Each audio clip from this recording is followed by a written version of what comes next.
Anyways, so let's do this. So welcome to No Tricks, Just Treats. And yeah, quite excited actually to cover things and also present some really quite terrifying, appropriately stats. And this session is brought to you by Latest Solutions. We are an elite Avanti partner, decades of combined experience, and we're pretty much awesome at all Avanti technologies. And we have two hosts. This is Andre, so I'm an ISEC expert, and this is Sean Martinez, the seasoned solutions engineer. And today we're going as Paul and Slash.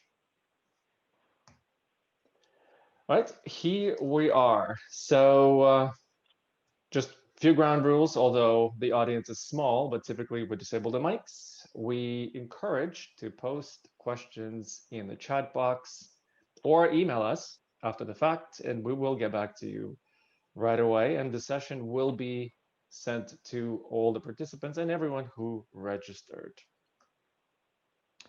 So the topics of today, they're actually quite isolated and more tactical as opposed to broader chat about security controls or security. We're actually focusing on three very distinct pillars, which is audit and compliance, typically a very ominous and terrifying thing. We will look at dashboards or elusive dashboards. How do you get information in one spot?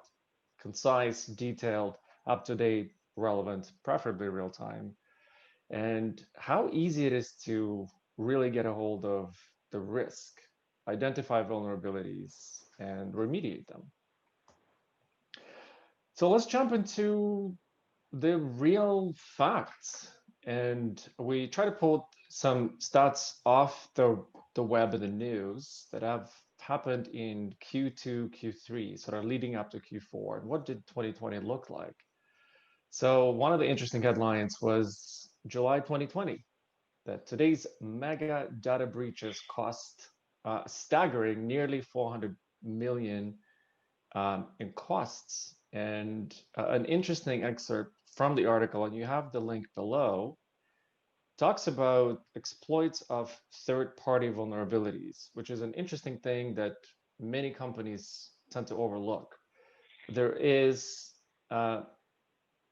always this, I guess, inherent need to look after the Microsoft family. A predominant majority of servers or data center environments still runs either on physical or virtual framework of Microsoft, or some type of server OS, which typically gets the priority, but all the third-party tools that end users tend to bring seems to be overlooked. So it's an interesting article. It kind of illustrates what the cost of such neglect may be, and whether it's delinquent for whatever reason, whether not enough resources, whatever the reason may be why third-party applications or tools have not been brought up to speed, inevitably results in exploits, just such as the nature. Another interesting one is Barnes and Nobles. That one comes in October. And we've identified another excerpt from here that talks about the specific CVE, which is an element of vulnerability, in this particular case, related to a VPN server. And the reason why we've underscored a CVE is because the solution we'll be talking about can easily ingest the CVE scores, or even an isolated, almost surgically removed CVE article, and import it in, process it, and give you the tools needed to remediate instances like this. Here's another one. Thousands of infected IoT devices exposed. I don't know, Sean, if you've seen this one. Yeah, absolutely. And it's good that we're bringing this one up, right? Because as there's more devices that are being added to the network, that there's greater vulnerability and greater risk that we're incorporating. I think here at the Go programming language, you're a little bit familiar with and how they're kind of using AI to be smarter and not just attack the CVEs, but the CWEs. Andre, are you able to give us a little more detail on what that perspective is? Yes. So, and we actually had a discussion internally with Avanti, and this is an interesting one. It's not a lengthy article, and there are many of alike that are coming into the fold where leveraging the Go programming language, which was actually developed almost 10 years ago and conceived at Google. So leveraging the framework of Go, an exploit can be created. What's interesting about the exploit is that you can create a piece of code that would complete itself or write itself almost from scratch within the environment. Being aware of all of the risk management or AV orchestration tools and other things that are kind of watching the environment on day-to-day basis. So the code is capable of standing up full-fledged bot. It doesn't need to hide or mask itself. Correct. It can just exist in plain sight. And oftentimes, when the system finally realizes that it's either the data that's being leaked or something that's being recorded, the actual AI or the algorithm that was trained to harvest the data has already done the damage. And it kind of speaks to the sophistication of things that are coming into the fold. They are very much real. And in order to train an AI model, if before it took weeks, then it kind of translated into multiple days. Now, in order to train an AI model to be sophisticated enough to perform these actions, we're talking about hours. So the vulnerability effect and the ease of exposure is that much more pronounced. And that's sort of in a nutshell of what the likes of the Go language are bringing now into the fold, and how AI is now actually helping the the the theft of data and all sorts of breaches. Yeah, they're practically attacking the low-hanging fruit there, right? Just trying to find the lowest weakness with the lowest complexity, just exposing any of those vulnerabilities. So it's a pretty interesting approach. And like you said, there's some new things that are on the Ivanti roadmap that next year they'll be introducing kind of its own AI combatant, or the starts to that. So some really cool stuff that's going to be coming out soon. So let's talk about like what are the ramifications, and in terms of stats, let's try to put sort of the facts to numbers. And here's an interesting one that talks about the ransomware in Q1 of 2020. The situation hasn't really changed from there. It's actually becoming more and more prevalent. The ease of infections is there. Time to infect is decreasing, where the payouts, an example here is that the average ransom payout is now 111,000, and it's increasing all from 2019. An average outage as a result of it, or an average downtime, is now increasing to 15 days. We have the top 3 ransom groups identified as well.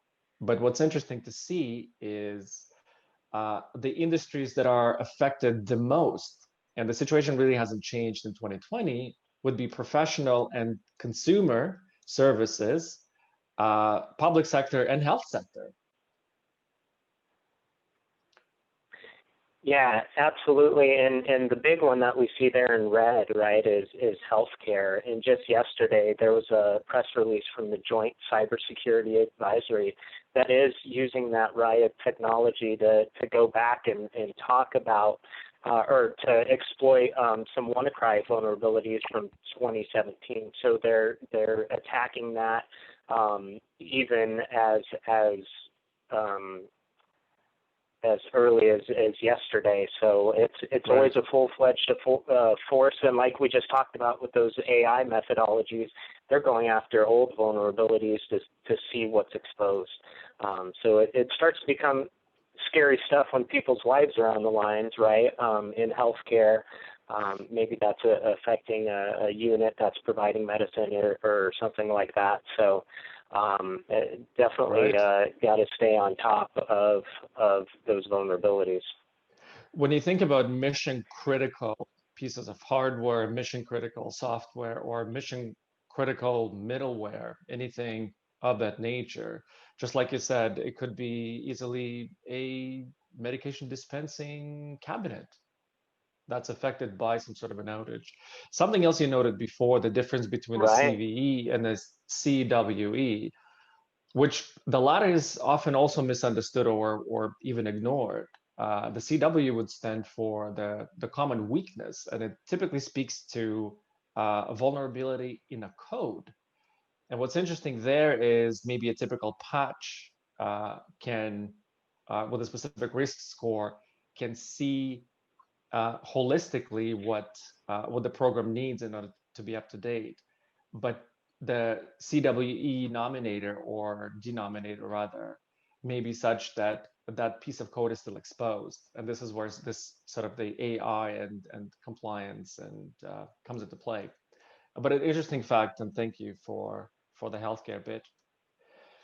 So we have some other stats here in terms of I guess the market share and what are the mechanisms. So we can see the emailing or email phishing is still the lead horse. But then we also see software vulnerabilities, and this is very much the topic of today. If at least that part of the household is tidied up and complete, that actually eradicates quite a bit of threat. And this is just an average payouts and an average impact per incident, as it illustrates the 111,000 uplift. And as you can see, the curve continues to go upwards. And there's just a slide on a downtime that we talked about, 15 days. That's quite a bit of productivity loss. So moving on to what can we do? And like, what would be the fundamental principle or that best practice piece? What can be done? And the answer is actually quite simple and rather obvious. We have a reference link to an interesting article where we took a snippet of that, and a person that's speaking almost on behalf of the COO community talks about the challenges of being abreast of things, changing landscape, difficulties of constantly managing the changes in any enterprise, and sort of being aware of this unprecedented level of change, especially in this economy and in times of pandemic. How can you keep track of all these things? Well, the answer is just try to be compliant. You can integrate or incorporate a tool or a set of tools, and as long as the diligence and best practices are applied, that compliance will actually save and avert quite a bit of chances or intrusions that could be coming in or towards an enterprise or organization. Shawnee, would you like to speak to this colorful dashboard?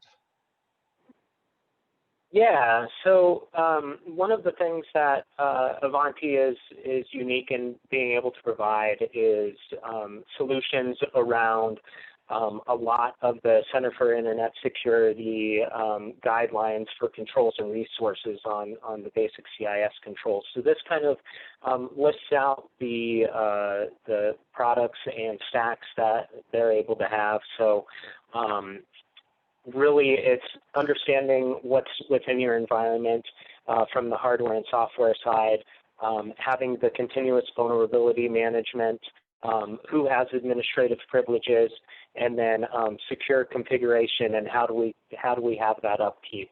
And so on the right there, what we will be focusing on today is what you can do from the Ivanti Security Controls platform, but you can also see where you can start to pull in other information from the Ivanti solutions, being able to make sure that you've got those first 5 steps under control. So on the right-hand side, again, you see the missing patches, our compliance with the required updates, and not only just Microsoft updates, but the time that it takes to patch those, and then third-party updates for a lot of the other systems that you normally wouldn't get just through regular SCCM patching. Excellent. All right. So let's take a look and let's take a dive into the solution that we are here to discuss.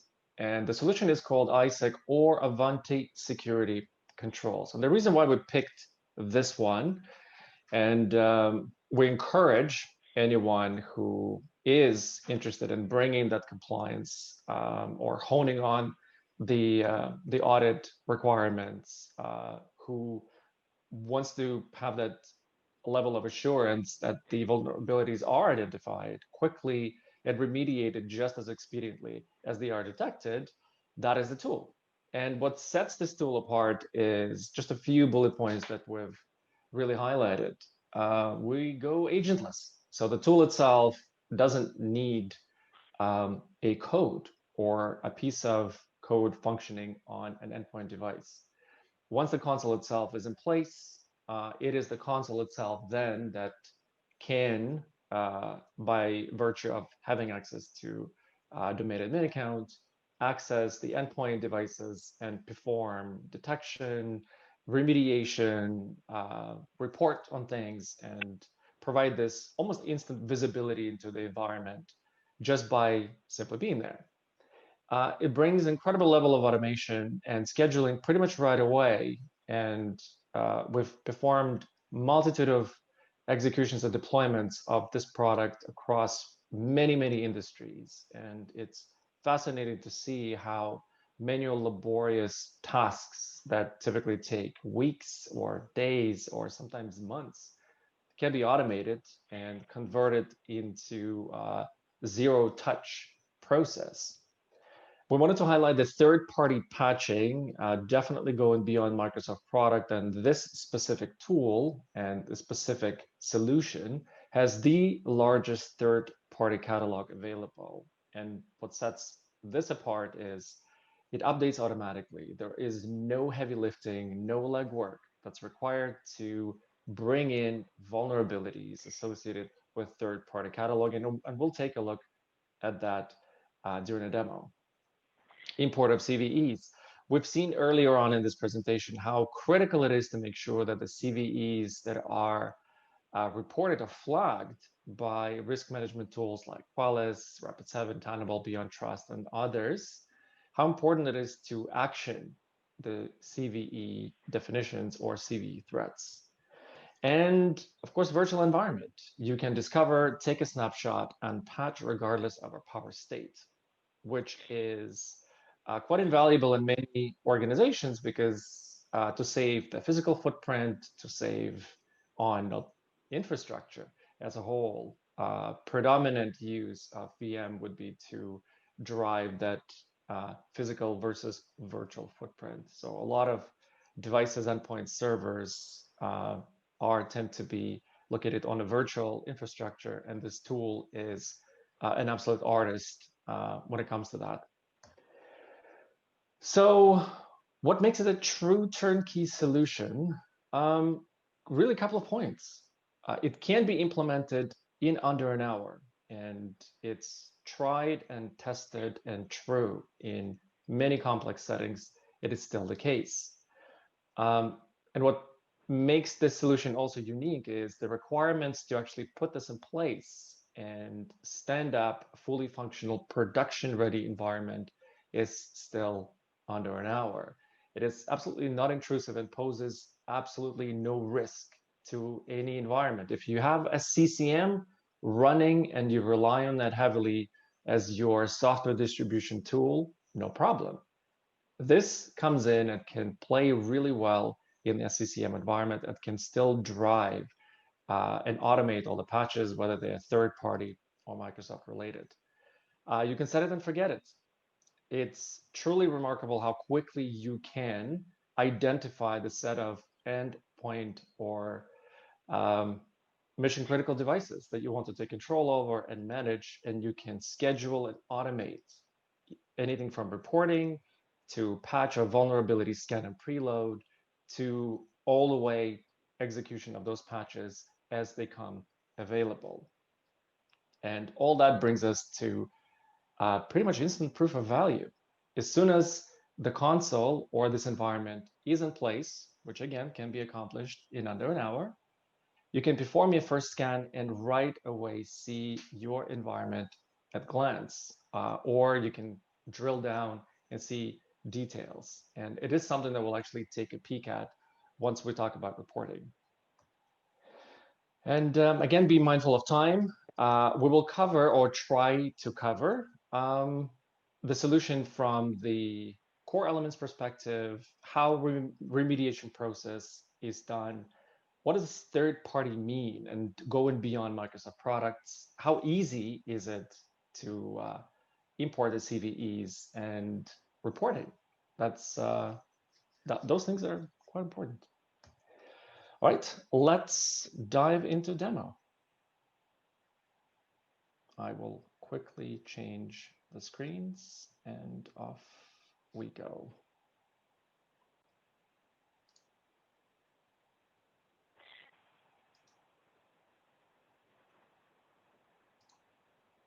Yeah, I think in some of those bullet points that you're talking about there, Andre, just being able to leverage some of your current infrastructure, like with importing the CVEs and understanding what's happening, throughout the environment is really important. I think that's what you're going to show here. Yeah, good point. So let me know when you see the console. Yep, we can see it. All right. So since you touched on the CVEs, let's take a look at that. So this is the console at glance. This is your landing page, if you will. What's good about this is that we'll always show you the results of some of the scans you run. It'll give you some immediate quick action choices right here on the left-hand side, where on the right you can see either the frequency of updates or all the elements that constitute the scans, the database, the whitelist, and everything else that's part of the core being updated and when they were updated last.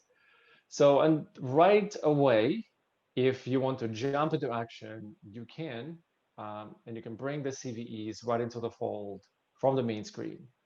So clicking, you have this very simple window that opens up, and navigating to that output file from Rapid7, Tenable, Beyond Trust, or any other vulnerability tool, you can just bring it in and it will show you all the vulnerabilities you can action.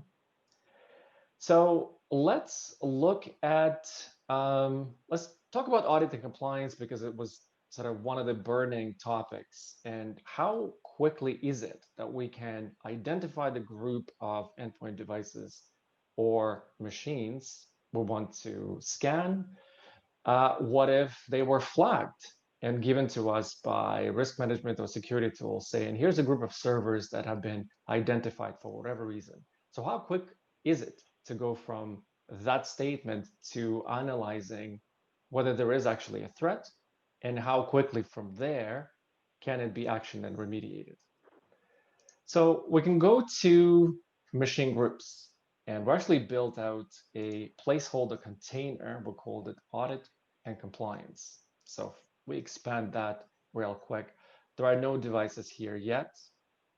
We go in with the scenario that we were actually giving a list of servers that we would like to investigate, and whether this is a sysadmin or anyone coming in with the right to the system that can perform all these actions. And just a quick note that you can bring in a device for management into the fold under the machine name. You can type it out. You can bring it by IP address if you so choose, or even provide a range of IP addresses if you're unsure what else is running on that subnet, or you can bring in through OUs. And you can go to Active Directory and select multiple containers in case there is a lot of traction or action, devices being removed and added, and you don't want to track what's in a respective container. You can just add one, and it will always reflect the accuracy of what's inside. For now, let's just add a set of devices that we suspect may be at fault. And just like that, in a text file, we had a list of devices that we could bring. So we can actually assign credentials that can be predefined based on the user role, or it can be simply driven by the application administrator. And you have a choice of how you want to assign credentials. And one thing to mention is from here, something that we will also touch on, you can actually assign reporting. And anytime you perform or automate or schedule a task, you can have any number of individuals attached to a report. And when that is done, say executive summary goes to the management, and maybe something a little bit more granular goes to an administrator. As soon as that's defined, this. So you said I can schedule. You said I can schedule those, right? So that means that I can have the reports on the boss's desk at before the change meetings on Thursday? That is correct. So if we go Excellent. and run something, we can do this. If you want something before Thursday, we can pick reports to run every Wednesday at a specific time. And scan against audit and compliance group will ensure that report will always land on the individual or a group of individuals every Wednesday at that very specific time. You can do this every single day. You can do this monthly. And from here on, the automation of a task itself gives you three choices: schedule a report, upload missing patches onto endpoint device that you've identified or group, and naturally execute them. It's that easy. Excellent. And so, and cool. once the task itself runs, we'll just fast forward it quickly to a scan we've actually performed just before this recording, or just before this seminar. So let's take a look at it. And this is an expected outcome. And this is kind of where the meat is. And we've broken down or sorted all the way from the biggest culprit to the least server or an endpoint device that's been flagged. And what's important about this is the SLAs, whether you're measured on SLA performance or uptimes or specific upkeep of operating system, patches related to critical updates or critical exposure, important exposure, moderate, and so on. This is where you actually see this at glance.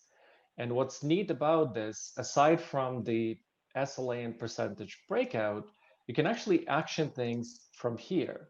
And you can action things ad hoc. You can, by selecting a device of interest, you can connect to the device.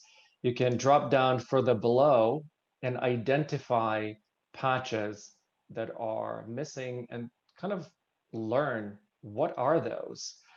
By selecting multiple groups or multiple devices and selecting a patch, you can actually figure out, well, how many devices actually miss certain patches. You notice that, for example, this FileZilla, it's missing on this box. But if I select Chrome, it's missing on more. And from here on, let's say if we pick on the most vulnerable device out there, you can just right click and you can deploy all missing patches right away. So from detecting vulnerabilities to remediating them, it's only a few clicks away. And at the same token, you can schedule this, and scheduling is just as easy. You saw that we select a group, we run an operation, and we simply define a schedule. Was there anything else? That's excellent, because that just cuts down a lot of the admin time that they're going to have to be working in there, right? And then compiling with the reports that we get to ensure that those SLAs are met is huge. So that's super, super simple. Yeah, and I think, Andre, you're going to go into that report to show kind of the efficiency of what's going on in the environment. That green section looks great for how many patches we installed, but this is absolutely what our executives can see. And, different flavors of reports and understanding what that security landscape looks like really allows us to help with that vulnerability management. Right. So this was an example of a typical executive summary dashboard, if you will, that would come in as part of a scanning against a audit and compliance group.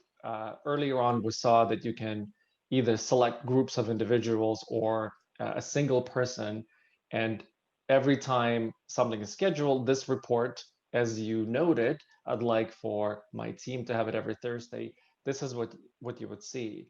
Now, the solution itself has a kaleidoscope of various reporting. They can be broken out by individual patches, by patches missing, by success versus failure, exposure.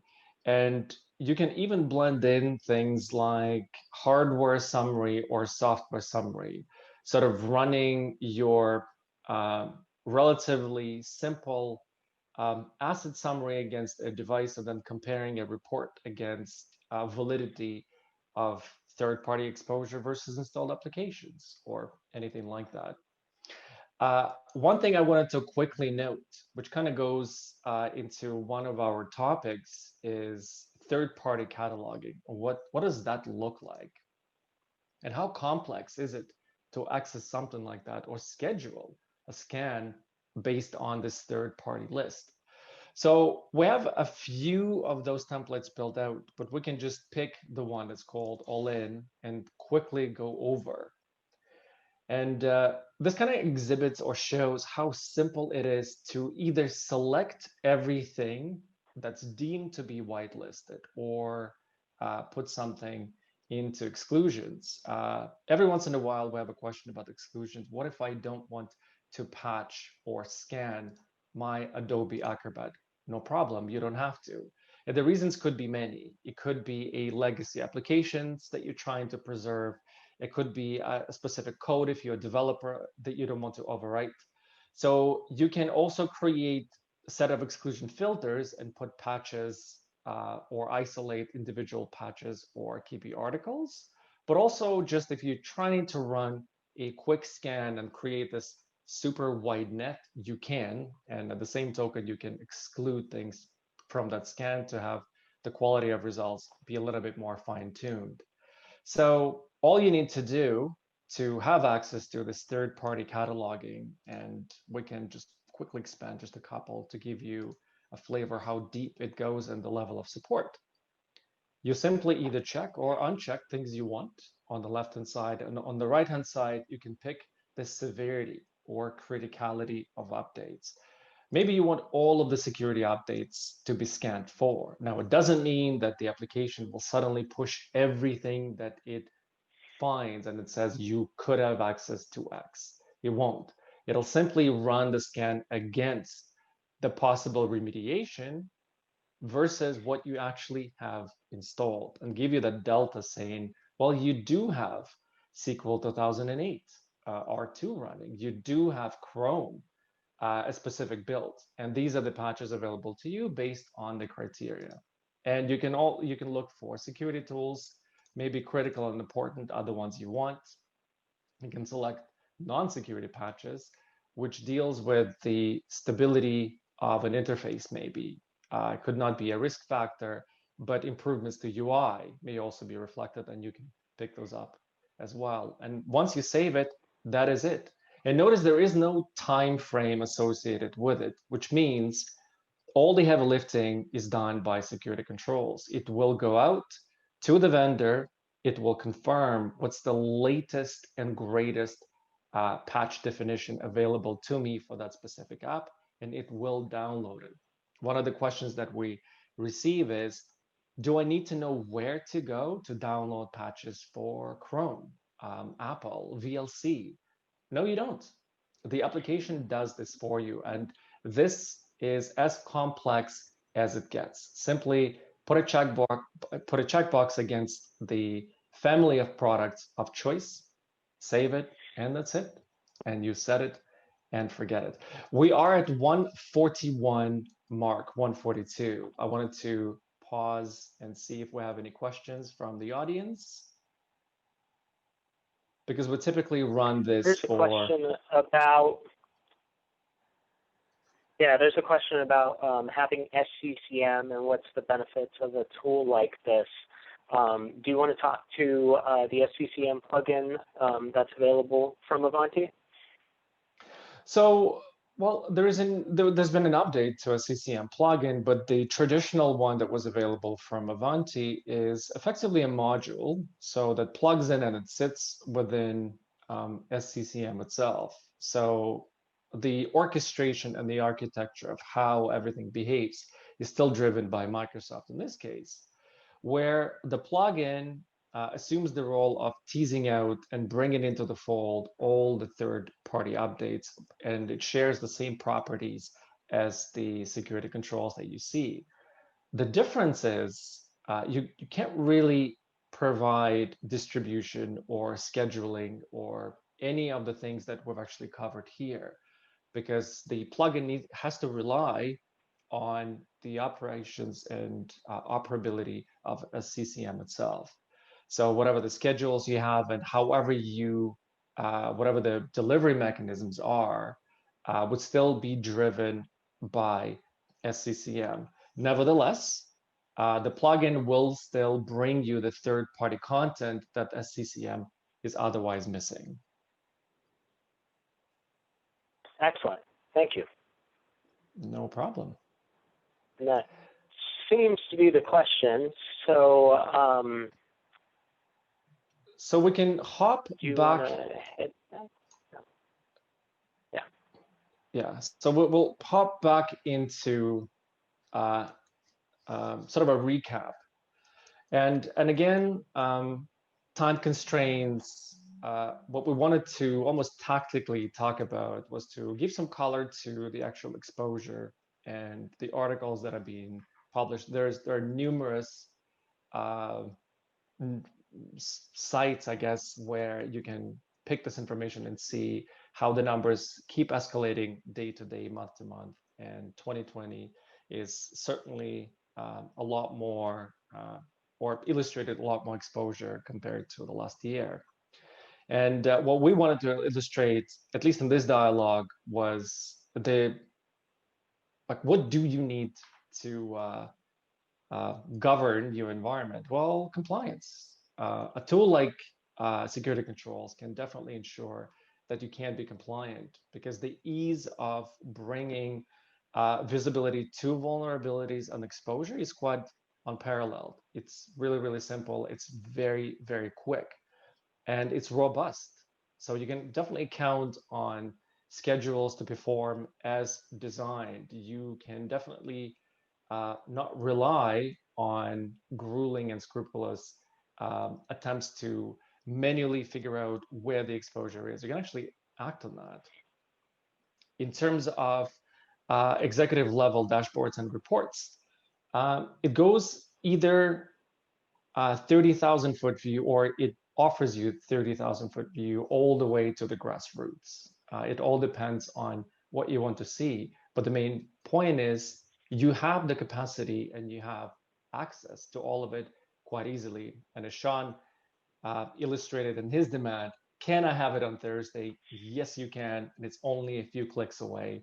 And you can have all sorts of reports and flavors delivered to you in chewable bites and in relatively simply outlined graphs. That's quite easy to understand. And lastly, once you have the report and once you have this scan performed, it's literally either a click and dispense all the missing vulnerabilities or patches to an endpoint, or schedule it in a few simple clicks, and it's done. And that's why this solution is incredibly elegant and definitely fights all the demons. Excellent. So who are you gonna call? That's right. Well, don't call Ghostbusters. You call Latest Solutions. While we can't really compete with Ghostbusters, we definitely have the right level of expertise to walk anyone and everyone through the underworld of security operations. And we're certainly happy to connect separately, stage discussions, bring our own expertise, and understand individual use cases, either the struggles in the organizations or even planning. So having exposure to the numbers and the threat that is quite prevalent out there on the market, what can be done? So we're definitely there to support and provide that expertise. Sean, if you have a few things to add. Excellent. No, that's it. If you just want to bring up the contact information, I want to thank everybody for joining, and you can see our phone number and email there at the bottom. We'll also be following up via email and just making sure you've gotten all the information that you've had. But I think we're good from the latest solution side. Andre? Yeah, I think so. And appreciate the time. Thank you for jumping in. And I have to applaud the amazing character costume and that Iron Maiden thing. I kept eyeing it. If not for COVID, I would definitely ask to allow me to play on that. We'll make it happen one day. All right. Well, thanks everyone. And we look forward to speaking with each and everyone. Take care.